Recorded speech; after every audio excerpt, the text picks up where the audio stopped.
to another. Cellular respiration, well, we have that glucose will be oxidized, right, to CO2 right here. And by the opposite, right, the CO2 and the oxygen, by the opposite, will be reduced. So both processes involve a series of redox reactions. And if you recall from chemistry or organic chemistry, right, the redox reaction is like a transaction with money, right? When you get money, someone will give the money and the other will receive the money. In the redox reaction, is the same. One will lose the electron, one is going to be oxidized, while the other molecule will be reduced. Okay? Recall that oxidation involves loss of electrons, decreased number of oxygen, as you can see here. This is the glucose molecule. We reduce the electrons, decrease number of hydrogens, and increase number of oxygens, as you can see here. By the opposite, in production, you get electrons, increase number of hydrogen, so it's the opposite basically, and decrease the number of oxygens. This is basically the same. Cellular respiration, you have oxidation of glucose to CO2, and then a reduction of the oxygen to water. We have as a product ATP, which is necessary, right, for all the chemical reaction, and we're going to cover a little bit more in detail what is important of ATP, right? And photosynthesis is basically the opposite. Any questions until now? As the video mentioned, right, all these biochemical reactions involve electron carrier molecules like NADH. If we lose one of the hydrogen, then that means oxidation, and if it's the opposite, it's just a reduction. Okay? When we cover introduction and metabolism, we're going to go back to this concept because those are basically the core of metabolism. All the redox reaction in metabolism involve this type of redox reactions, okay? As I mentioned, the equilibrium, right, is when there is no change within the substrate and the product. An example is a non-living organism because it's impossible, right, that in our cells there is no such a change or in concentration. Homeostasis, by the other hand, that means is when there is a highly ordered steady state in temperature, biomolecules, etc. It's an equilibrium in terms of things that are alive, right? So examples are living organisms. That's why we use the term in biochemistry homeostasis, right? When the body has everything that it requires and it's stable, let's say. So there is a difference between homeostasis and any equilibrium.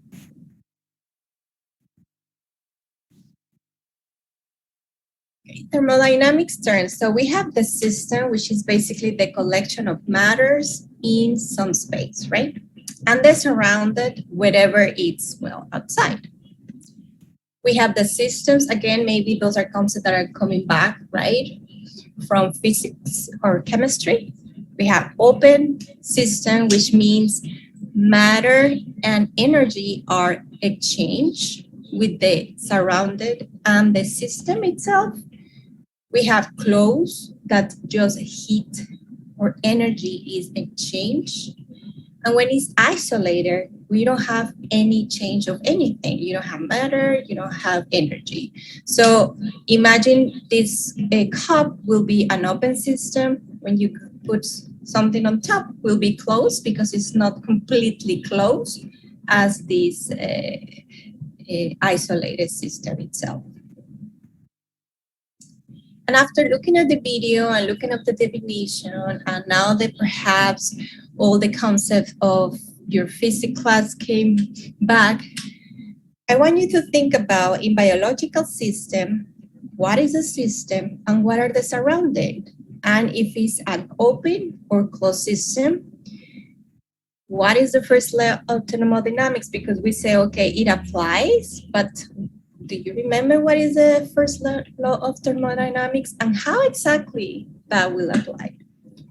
So I'm gonna try, if you wanna write it down, take a picture, I'm gonna try again to do the groups. I really want to do like you guys talk a little bit, and then we're gonna, hopefully you guys can participate and tell me your what you discuss in the group, okay?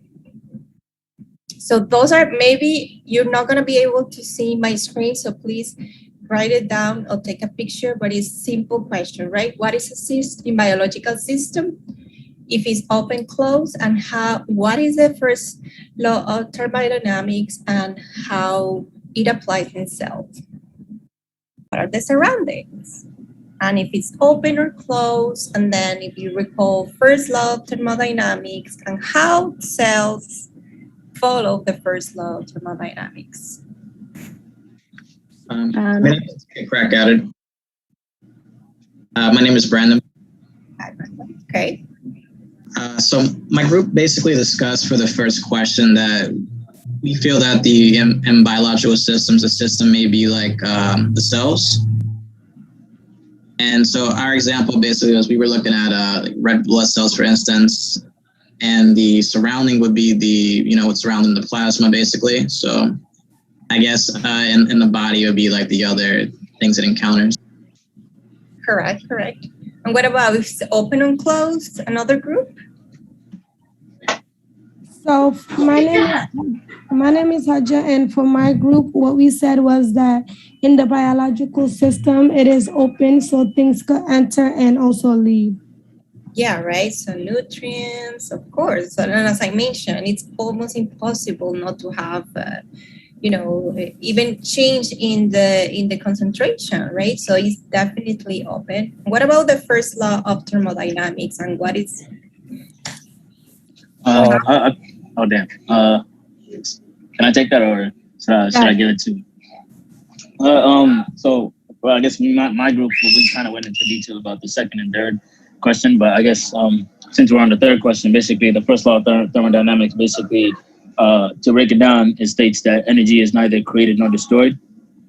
So I don't want to say that energy is infinite, but basically in the universe, there's a certain amount of energy, and that energy is neither nothing is neither subtracted from nor is it added to. So if I had to use an example, maybe not a biological example to start off, but let me just use like a mechanical example, maybe like a hydro pump or something in a factory or something like that. The energy that it's using, basically to pump the machine, is not energy that's created. It's energy that's been taken from the surrounding universe. And when it's basically done doing whatever its function to do, the energy is released back into the universe. So it's not like it's destroyed or it's lost or it's gained or anything like that. So it stays stagnant. Absolutely. And as we saw in here, is it here? In the video or here, right?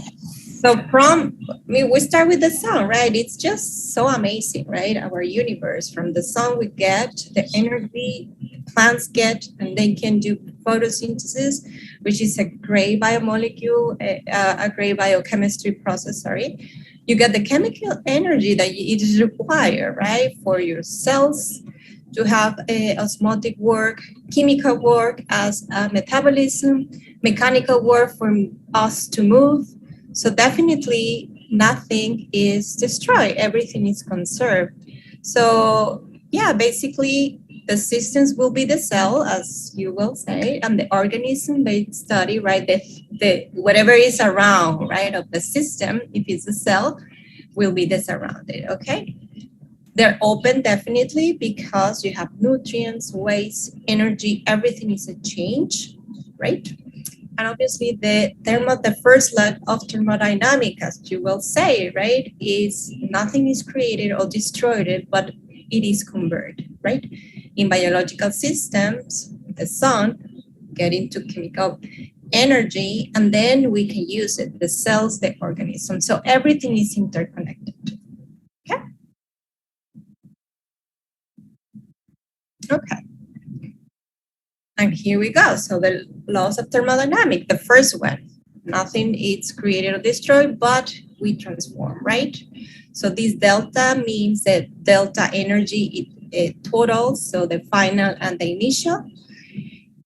And in thermodynamics, we'll deal with what is called enthalpy, which is the heat content in the system, okay?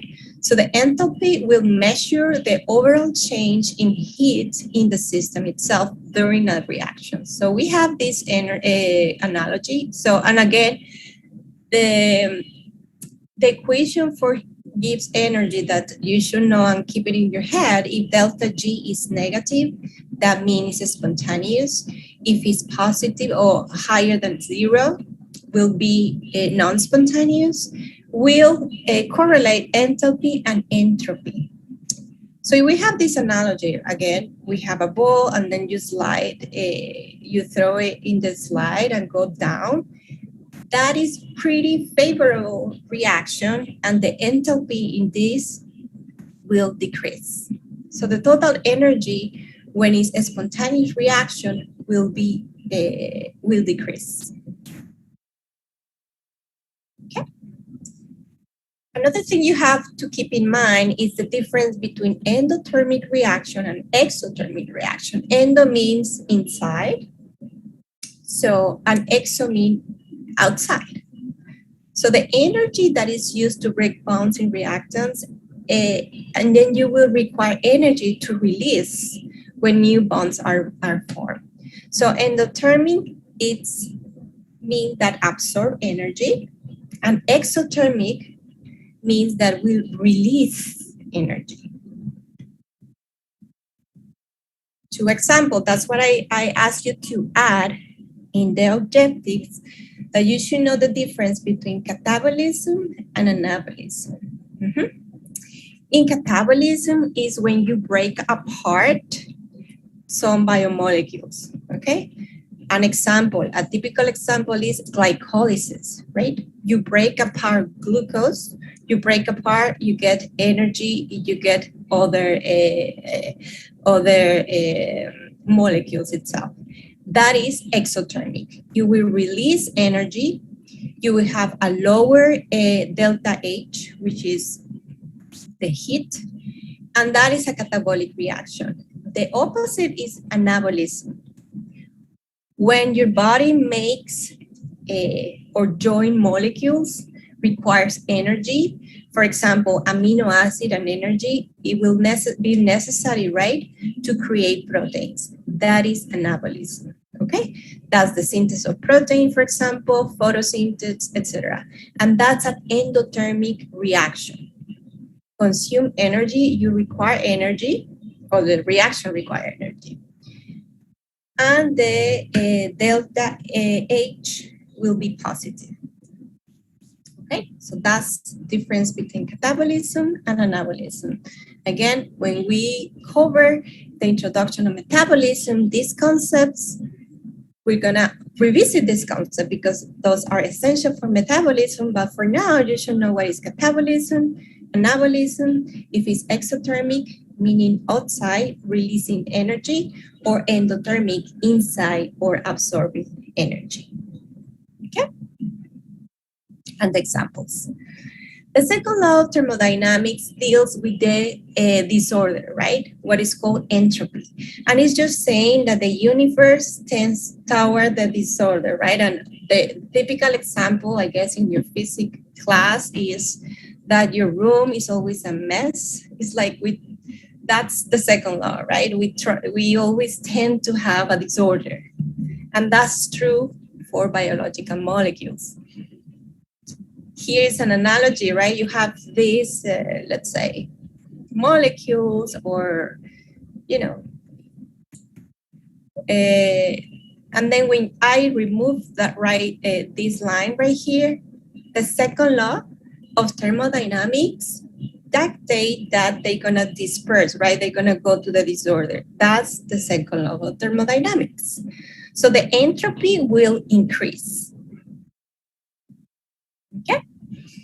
And some of the examples in chemistry, right? For example, in gas, the disorder is higher than in liquid, and in solid. And in solid, we have all this hydrogen. If we're talking about water, right? We have all the hydrogen bonds together. Therefore, it's very nice oriented. So the disorder decreases. And here's an example. When it's solid, we have the hydrogen bond very nicely. So we have the solid phase, obviously. You increase temperature, you have liquid. It's a little bit more disorganized, so the entropy start increasing.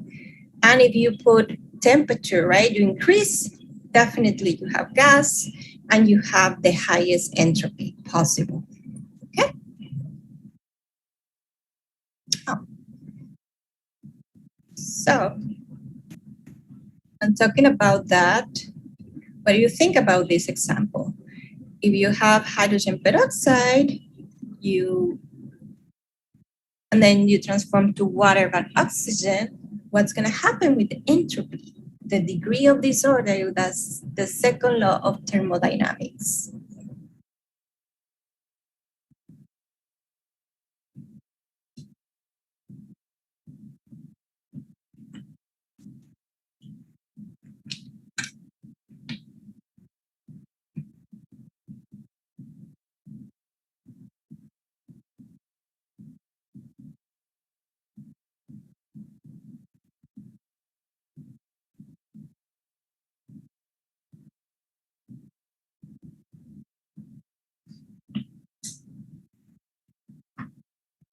I'm going to wait a few seconds.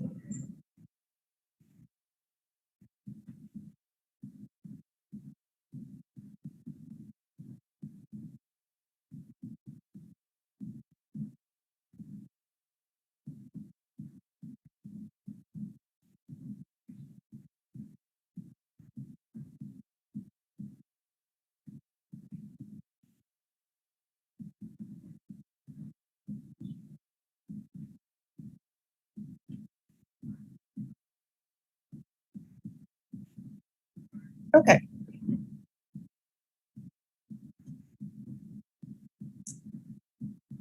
So basically, yeah, almost all the class got this correct. Yeah, the delta S will be positive, right? Because there's more disorder when we have gas, for example. That's the case in this chemical reaction.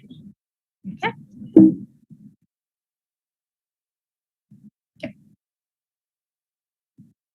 And again, when we go back to free energy, gives free energy, right? So the equation that will give me, right, in numbers, right, if a delta G will be less than 0 or higher than 0 is the following, the Gibbs free energy. Gibbs free energy that is in kilojoules per mole equals the enthalpy, which is the heat, that is in joules or kilojoules, minus the temperatures, and always this equation is with kelvins, times delta S, which is the entropy, okay?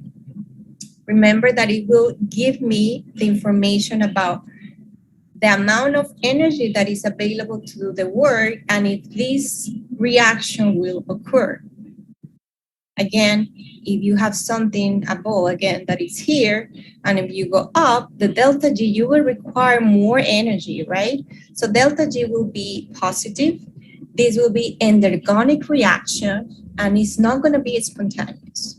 By the opposite, if we have a pole here, and it goes downhill, you lose the energy, right? It's easier for that particular reaction to occur, and it's an exergonic reaction, and the delta G is negative. Okay. If again it's negative, it's favorable, it's going to happen. If it's 0, it's equilibrium. If it's positive, it's not favorable. Okay, this is something you should know. So I asked you to bring the calculator. So let's do this example. If you have a reaction at 45 Celsius and you have the enthalpy and the entropy, calculate the delta G because it's the only one who's going to tell me if that reaction will occur or not, and it will tell me if it's going to be spontaneous or not. So go ahead and try to answer this. Here is I'm showing how to convert Kelvin to Celsius to Kelvins.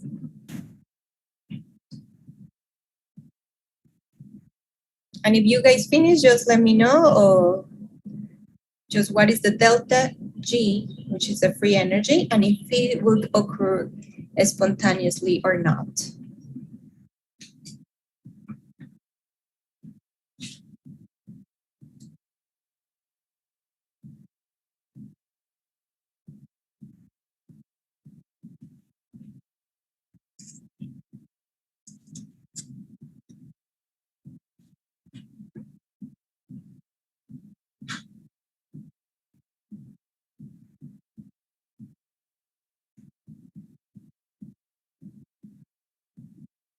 Okay, one of your classmates already finished. Who else finished?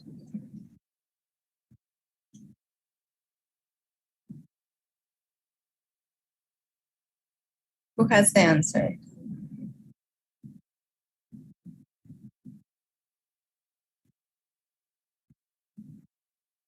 Spontaneous. Okay.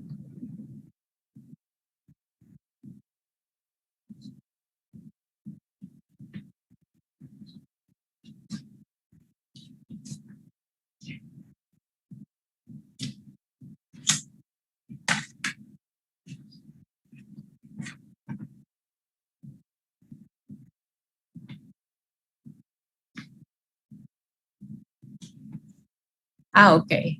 Yeah, I have one spontaneous, non-spontaneous. So I have the opposite.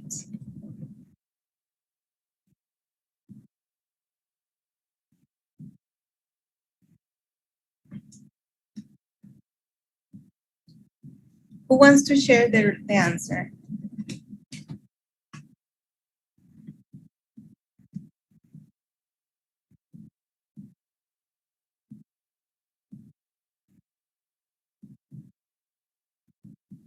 No what?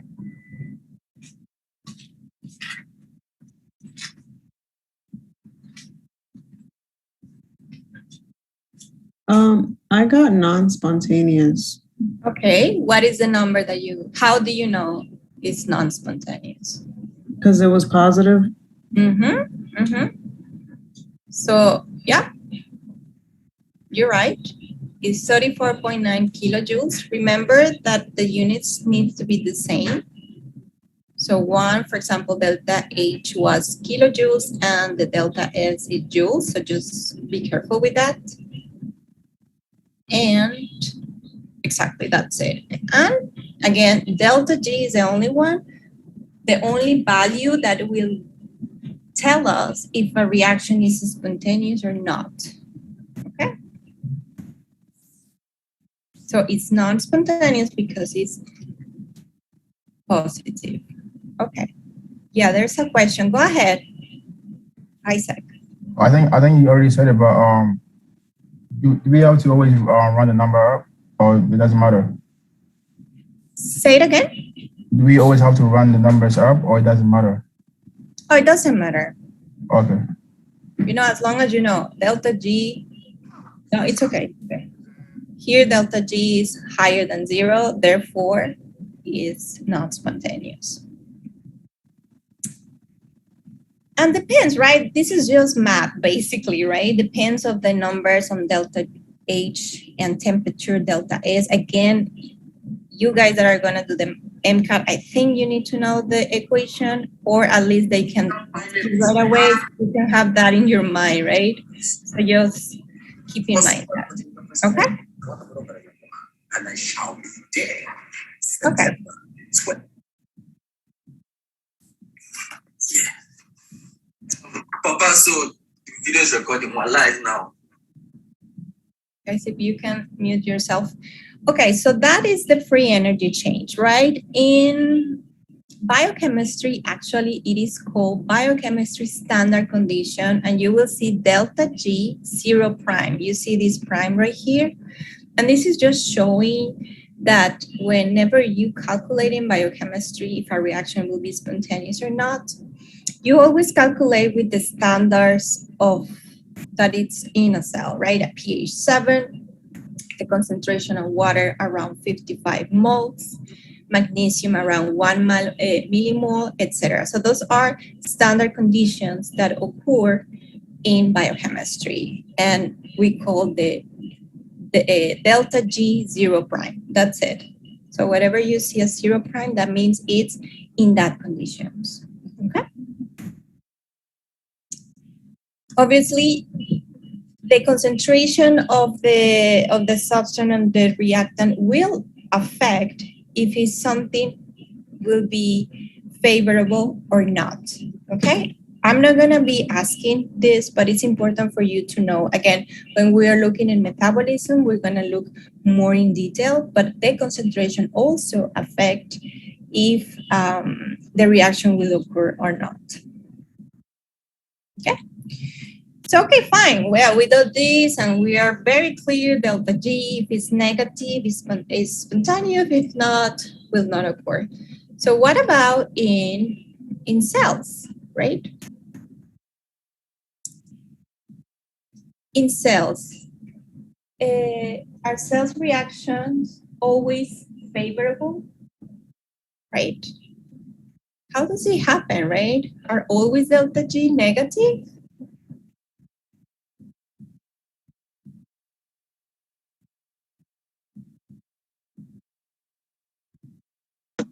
So negative delta G is favorable? Yes, correct. So when I'm asking, well, okay, in the cell, well, they must occur reactions. So that means that they are always favorable and delta G negative all the time? Or how? Yes. No, I think that's why we have energy to input. Mm-hmm. Yeah. Definitely. I'm gonna give 5 more seconds and then, but yeah, you're in the right direction.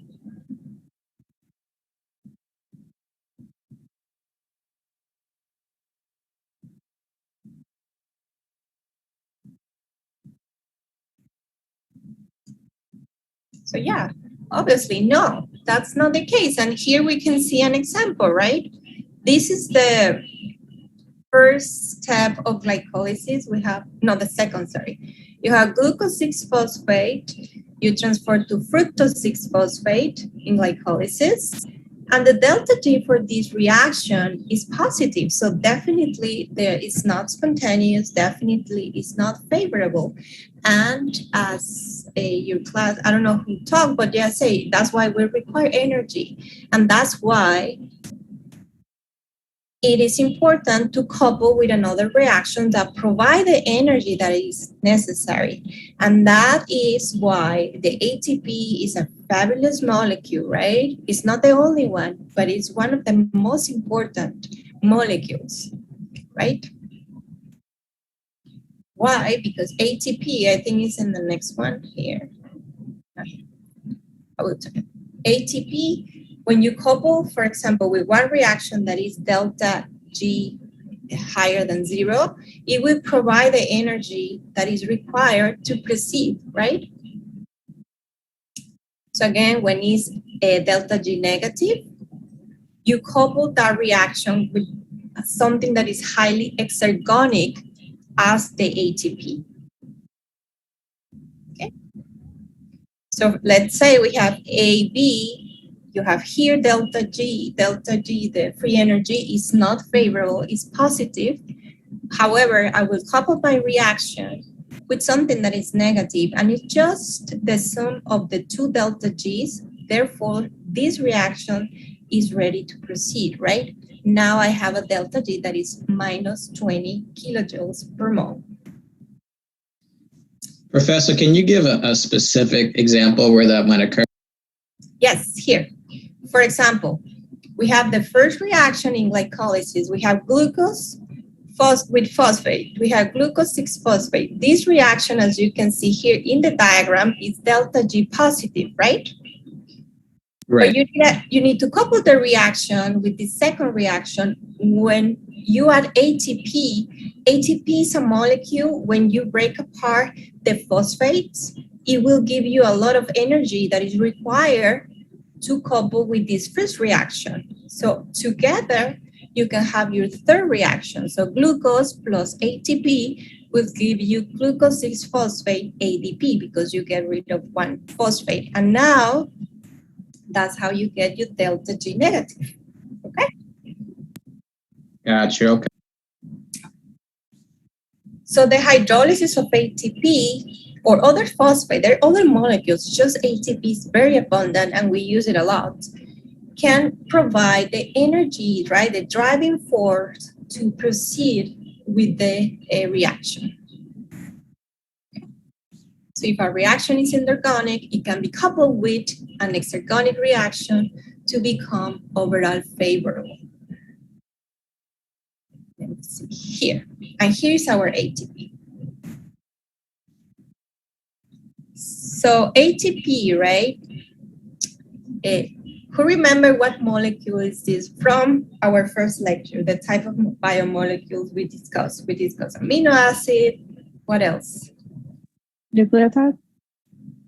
Nucleotide, yes. And protein? Protein, but is that a protein? Sugar.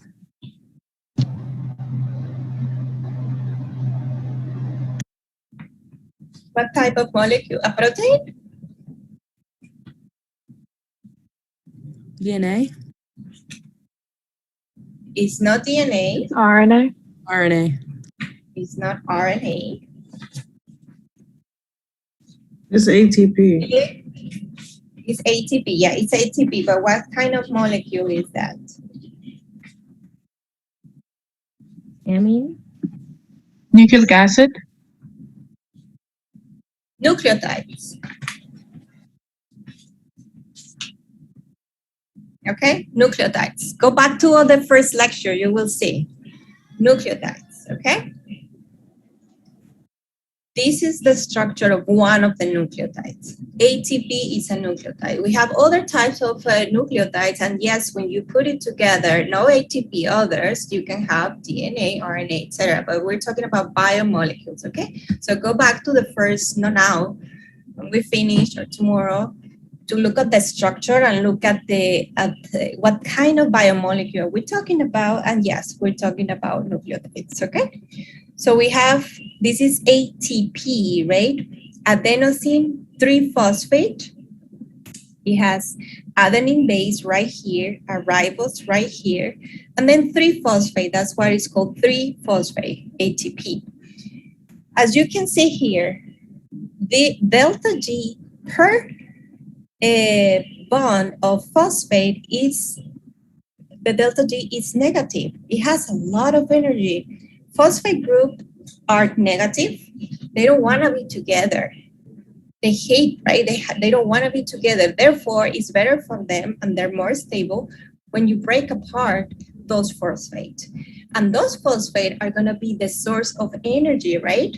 For the other reactions that are required. That's why we have, and you will see over and over again, in glycolysis is ATP and many, many metabolic reactions, right?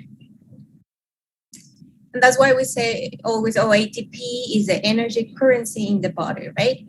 We produce energy, we need that energy in order for the biochemistry reactions to occur, okay? In the top, again, in your biochemistry 2, you're gonna study in detail, right? In glycolysis, you get some certain ATP, but the majority of ATP are in the mitochondria when you have oxidative phosphorylation, okay? But for now, this is what you should know. ATP is provide the energy that is required for reactions to proceed, okay? Professor, I have a question. This is Nicole. Hi, Nicole. Hi. Why does it give off more energy removing the second bond? That's a good question. Mm-hmm. Yeah. Go ahead. I was just going to say how it's 30 versus 32. Yeah, it's a tiny differentiation. Yes, it's It's minimal. It's minimal. I'm not sure why. Perhaps the position is minimal, the difference. But yeah, good observation. A good question would be, well, what is the difference between ATP or GTP, right? Who give me more energy? Because there are other molecules that provide a phosphate. So what would be the difference in between that? So, yeah. Thank you. And remember, when you break apart one phosphate, it's going to be ADP because it's the phosphate. When you break the other one, it's monophosphate, okay? Again, the same example. Glucose, this is typical. ATP, when we study enzymes, right? The name of the first enzyme in glycolysis is exokinase. Kinase, it's an enzyme that will provide or transfer a phosphate group from the ATP in the OH of the glucose. So it's going to be glucose is phosphate, and magnesium is actually a cofactor. So those enzymes will require, but that we'll study later. Okay. And this is another example, right? So the hydrolysis of ATP, delta G is minus 30, but the addition of inorganic phosphate to glucose yield to glucose 6-phosphate is unfavorable. So basically they're asking you then how is possible to have a favorable reaction in general? And it's just you add or you couple with another reaction. So it's just the sum between the two reactions. Then your delta G, again, I mentioned when you see this, it just is the same. Delta G is 0 prime. It's just the delta G that is studied in biochemistry. That's it, but it's the same. It's minus 16. Therefore, we know it's going to be spontaneous. Kilojoules per mole.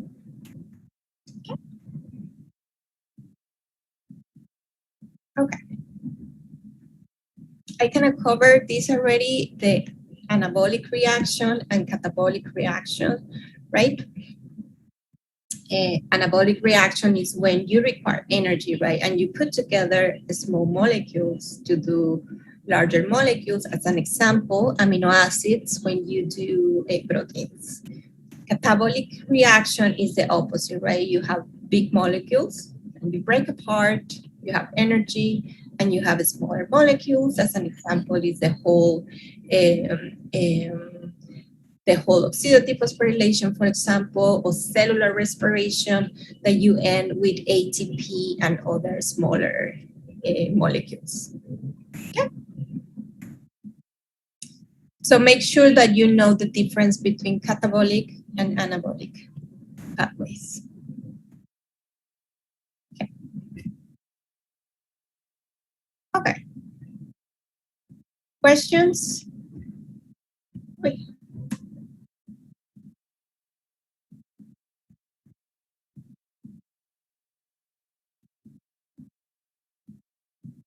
Back to the previous. Okay, let me go back.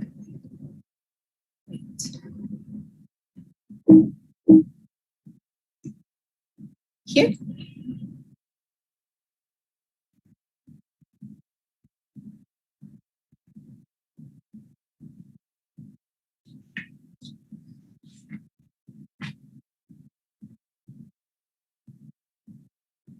Okay. Okay, so just to sum this topic, right? If the oxidation of glucose releases 15.7 kilojoules per gram, is this reaction spontaneous? Yes, no, or it cannot be determined? Maybe. So what do you think?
Okay.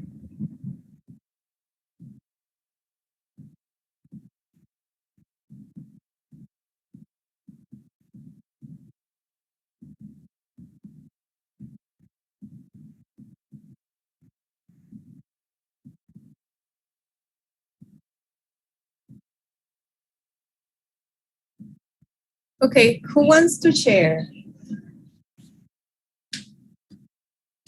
What do you guys think? I think it's endothermic. You think it's endothermic? Why? Because it's positive. Okay, who else? But it says it releases energy, so I'm not sure if it's endothermic because it's saying it releases energy. Oh, that makes sense. Yeah, release. Right. Are endothermic reactions spontaneous? For this question, I chose it cannot be determined. So 3. Why is that? Because we know how much energy is released. So let's say negative 15.7 kilojoules. But in the equation, we have 3 parts to it. So if you only know one, depending on what the other variables are, it can be positive. If entropy times the temperature in Kelvin are 16 kilojoules, it's going to be positive and not be spontaneous. But if it happens to be negative, it could be. So it could go either way depending on those 2 variables. Depending on what, right? And you look at delta G and the whole equation, what are the units? It's a silly thing, but be careful. What are the units too? Kilojoules per mole. Mm-hmm. So honestly, we don't even know what's happening here, and depends on the other. What is the temperature? What are we talking about here? Is this delta G? It's kilojoules per mole. So yeah, basically the answer is you don't know because you don't have the complete picture, and the units are not correlated to delta G. Oh, wait. Yes, Professor. I thought it was choice 3 as well because this is Esther. Because I remember us going through the process of how to find delta G, and I realized that we didn't have the complete steps in order to determine whether it was spontaneous or non-spontaneous, like in the example you gave us. Yeah, correct.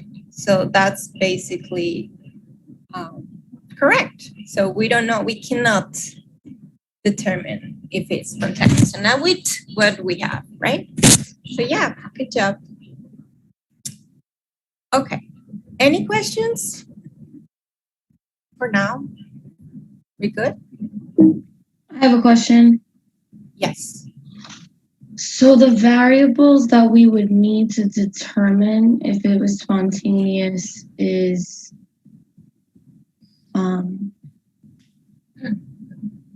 we would need the temperature, and we would also need the enthalpy and the change in heat. That's what we're missing? Yep. And because the units are not correct either, right? They're not telling you. You're assuming, but remember delta G should be in kilojoules per mole or joules per mole. Yeah.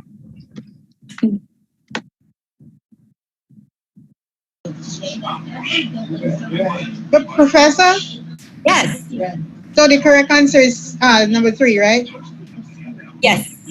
Okay. All right. Thank you. Number 3. Okay. Any questions before we move a little bit to another molecule that is essential, right, for us to be alive, which is water, right? No? Okay.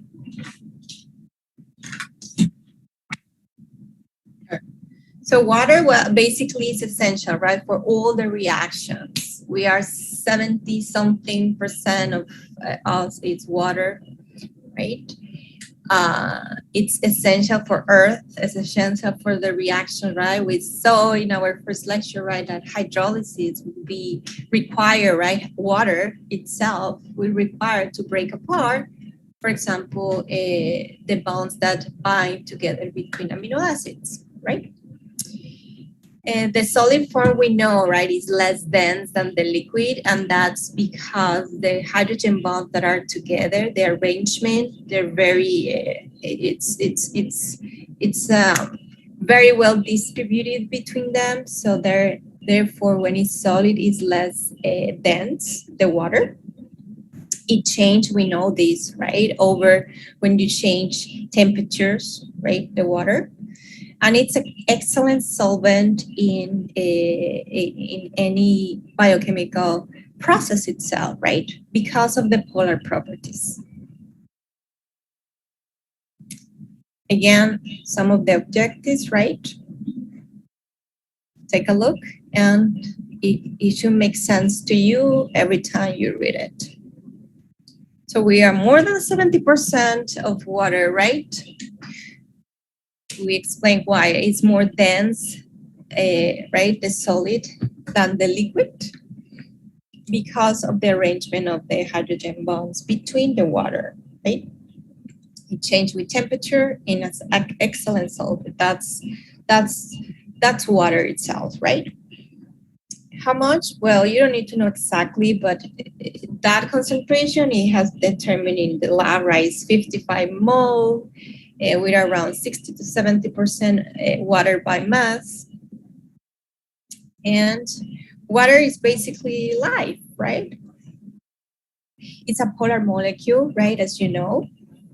Remember that inside the water molecule itself, it's covalent bonds, but between the water itself are hydrogen bonds, as you can see here. The maximum amount of hydrogen bonds that a water molecules can do is 4, as you can see here. And hydrogen bonds are very, very important, right? As we saw, it's important for binding together, for example, inside the DNA, RNA, in proteins, etc. Yeah. The polarities are polar molecules. It share, right, the 2 electronegative atoms. Again, you can form a maximum of 4 hydrogen bonds between the molecules of water. And well, you remember about the donor, hydrogen donor and acceptor, right? The hydrogen bonding occur with hydrogen atom, it's covalent bond, right? With an element that is very electronegative, right? Right here, nitrogen. So this that has the hydrogen is the hydrogen donor, right? It's going to be partial positive, and the one, well, that is receiving basically the hydrogen is going to be the hydrogen acceptor, right? So in biomolecules, this is very common, that the hydrogen bonds between oxygen, right, and nitrogen. Okay, that's very, very common to see. Important between a carboxylic acid and water, for example, hydroxyl group of alcohol and water, between polypeptides, between the complementary bases of DNA. So it's very, very common to see this type of hydrogen bonds in biomolecules. Okay. Here we discuss this. Inside, right, the DNA, we have hydrogen bonds that bind together the bases, the thymine with adenine, cytosine with guanine. We have 3 hydrogen bonds, therefore it requires more energy to break apart than 2. We have hydrogen bonds. This is a protein. And yeah, basically, it's very, very common to find hydrogen bonds in biomolecules.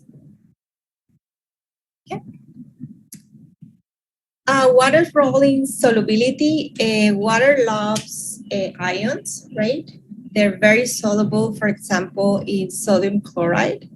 The part of the water that is positive is gonna be super happy next to the one that is negative, and vice versa. So next to the chloride or the sodium that is positive. So it's very soluble. They're happy together.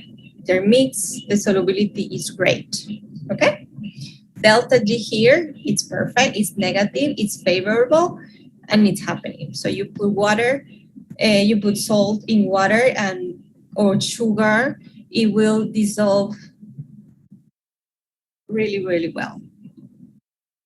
Okay. But that's the type of hydrogen bonds. The other type of bonds that we have is ionic interactions. Ionic interactions are type of bonds that we're gonna find, for example, between the proteins, right?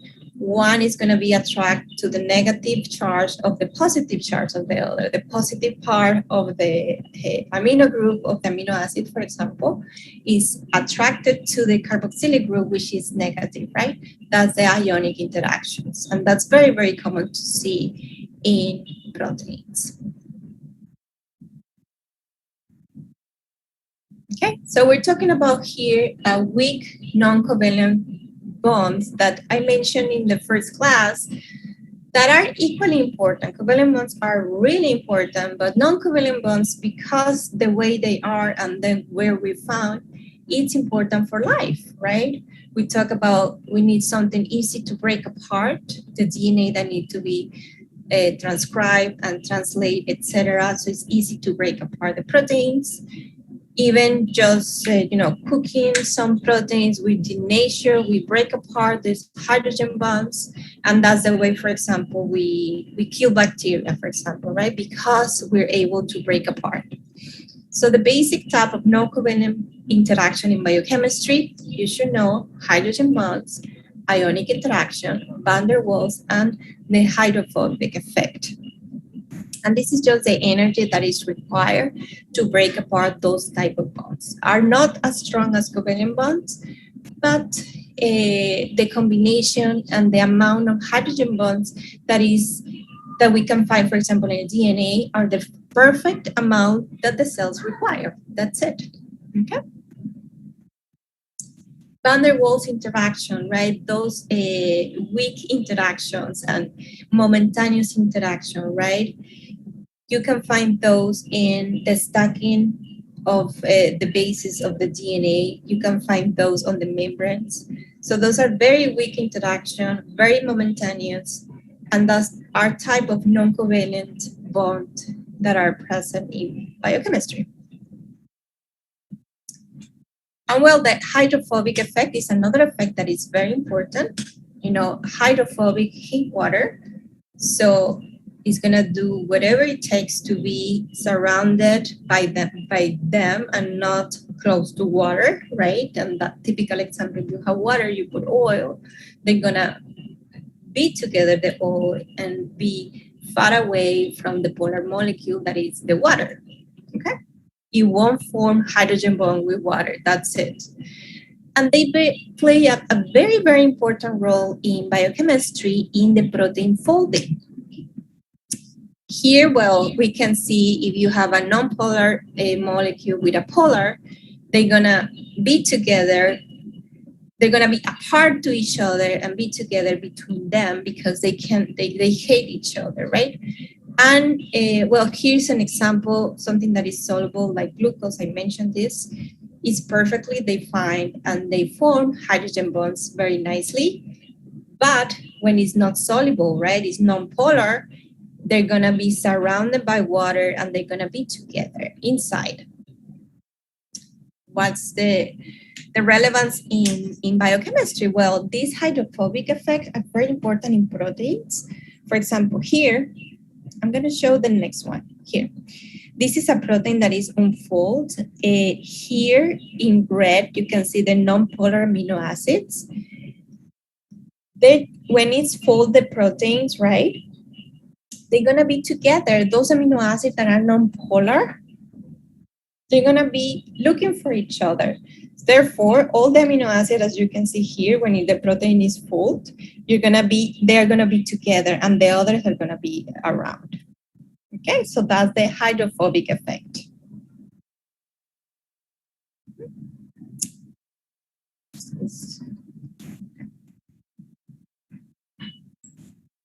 Important part of non-covalent weak interactions is, for example, in enzyme and the substrate. Again, you don't want something that is so strong, that is so hard to break apart. Enzymes work with the substrate, they need their own substrate, and we're gonna cover that in detail. But basically that interaction that activate, right, this reaction, you want something that is easy to activate and deactivate, right? So those type of non-covalent weak interaction are so important in the biochemistry process itself. Okay. And when you have two different proteins, you're gonna have many type of interactions, but we can have hydrogen bonds, van der Waals interactions, electrostatic interactions, etc. No? So we're gonna find all these weak non-covalent bonds over and over again. Okay. Questions? Okay. Let me see where. Okay. Osmosis. Who remember osmosis?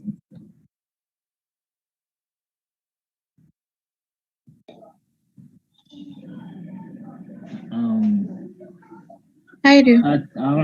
I think I go. Yes, I got it. It's the movement of water. I would say it's the same of diffusion. Okay. Okay. When a large component of water move to the smallest one. Okay. Okay. It's something. Yeah. Who else? Through a semi-permeable membrane. Yeah. Okay. Okay. So I think osmosis would move from a high concentration to a low concentration. The high concentration to higher concentration. Yeah. Oh, yes. Yeah, absolutely. Because in our membrane, right, what is the only molecule that can go past, right, like easily in the membrane? Small nonpolar molecules. Like what? Nonpolar? Like oxygen? Oxygen? Who else? Sodium? Hormones. But sodium will require a channel, right? But water, right?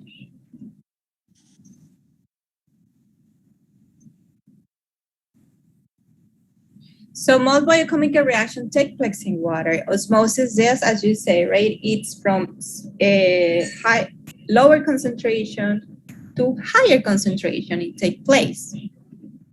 So in our cells, right, is a diffusion, as your classmate very well described, right? So when you have the perfect amount, right, of solutes that are inside the cells and outside the cells, we call isotonic. And the cells are happy in that sense. But for some reason, if you have more water than the solutes, what is called is hypotonic, and it's gonna be like this cartoon right here, right? When you have the opposite, you have more, less water, the cells will shrink, and that's not happy. So any of these two scenarios are happy for the cells, okay? So here we can see the water molecule passing, right? And the solute, okay?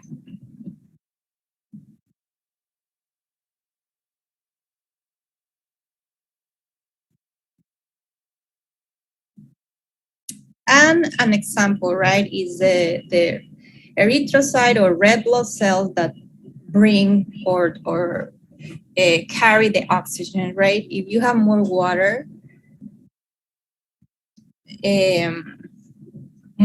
inside than outside is hypotonic. If you have the perfect balance, you will have isotonic solution. If you have the opposite, right, you have more water going out, you will have a hypertonic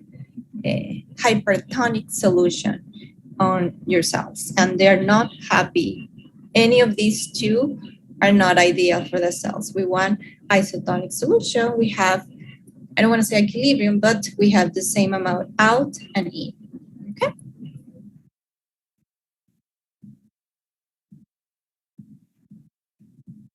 Okay, let's see what.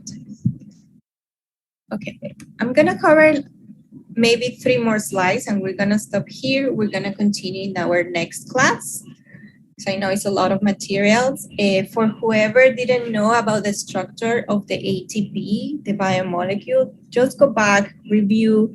So when it's time for the exam, you're not overwhelmed with all the structure, etc. So it's easy for you to follow up. And then, because after this, we're gonna cover the part of a nucleic acid, DNA, RNA, and you should be able to distinguish right away what is what, okay? So acid and base in chemistry, the review, right? We know the difference between a strong acid and a weak acid. You should know in biochemistry, we deal with weak acids. For example, amino acids are weak acid proteins, right? So we know that the strong acid completely dissociate, right? If you recall, right, if you add a chlorhydric acid right away, it's a very strong acid. Therefore, it will completely dissociate, okay, the chloride and the hydrogens. In biological system, we have a lot of weak acid and the conjugate base, okay?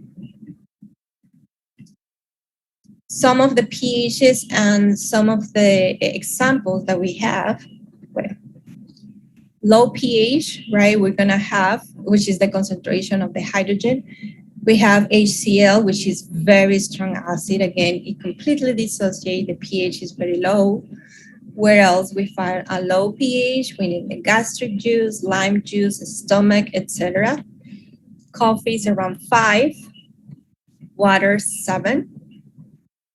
What about the blood? What is the pH?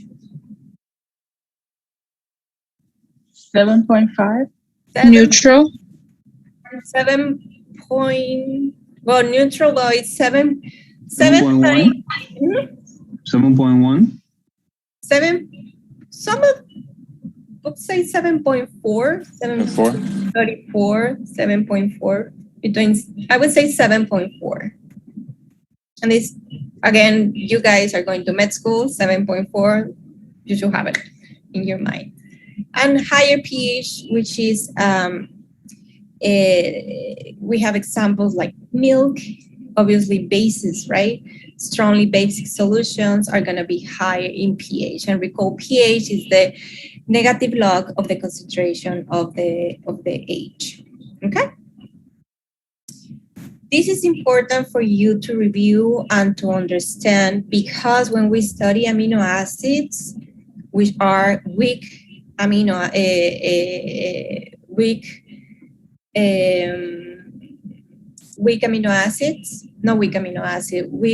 they are not a strong acid or bases.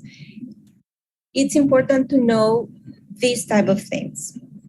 When you have the concentration of acid or base here and the pH, when you have half and half, recall that means you have 5%, 50% of the acid and 50% of the base, okay? So you have protonated and deprotonated, half and half. You have here what is called the pKa, okay? pKa is the strength of an acid. If a pKa is very, very low, the number is a pH, right? That means it's a very strong acid, okay? The lower the number, the stronger the acid is, okay? Acetic acid, for example, is 4.7, the pKa. Ammonia has pKa of 9.2. In amino acid, the carboxylic acid, the acid part, we're talking about a pKa of about 2 something. And the amino part, the pKa is around 9 something. So that's the difference. Okay. If you have a pH that is lower than the pKa right here, that particular molecule will be protonated, right? Because we have all the protons here, right? If the pH of the solution is higher than the pKa, that means you're gonna find how deprotonated here, okay? If you're a little bit lost, I will recommend you to go back and look at your notebooks, your notes from chemistry. But this is something that you should keep in mind because that's important when we study amino acid and we start doing a titration of amino acids, okay? So if the pH is less than the pKa, it's gonna be the acid form. It's gonna be protonated. When you add the pH, right? When you have a pH higher than the pKa, that means you're gonna lose the protons and deprotonate it, and it's gonna be in the base form here, okay? You remember the titration curves, right? You did that already. And in biochemistry, it's the same, right? We have titration curves for amino acid, as I mentioned. For example, here, carbonic acid is completely protonated. It's complete, right? A low pH. When I increase the pH, when I add a base OH, it's gonna be deprotonated, right? So it's gonna be losing, right, ions. So right here is what is called the buffer region. As you can see here, when I increase the OH, increases the pH. And then here, there is not much of a change because the buffer region means that prevents the change in pH.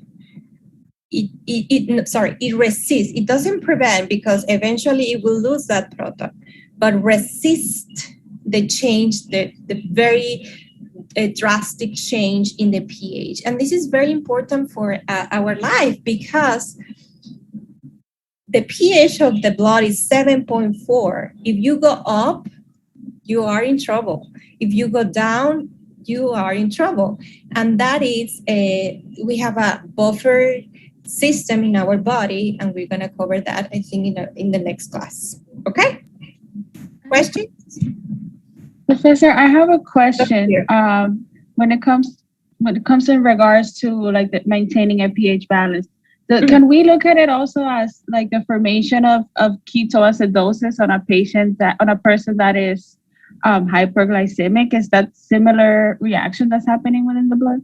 Yeah. We can relate to that, and we can discuss that more in the next class because that's important example, real example. What is important buffer, right? Not just here as a exercise for titration curve, but there is a reason, and yeah, it is correlated.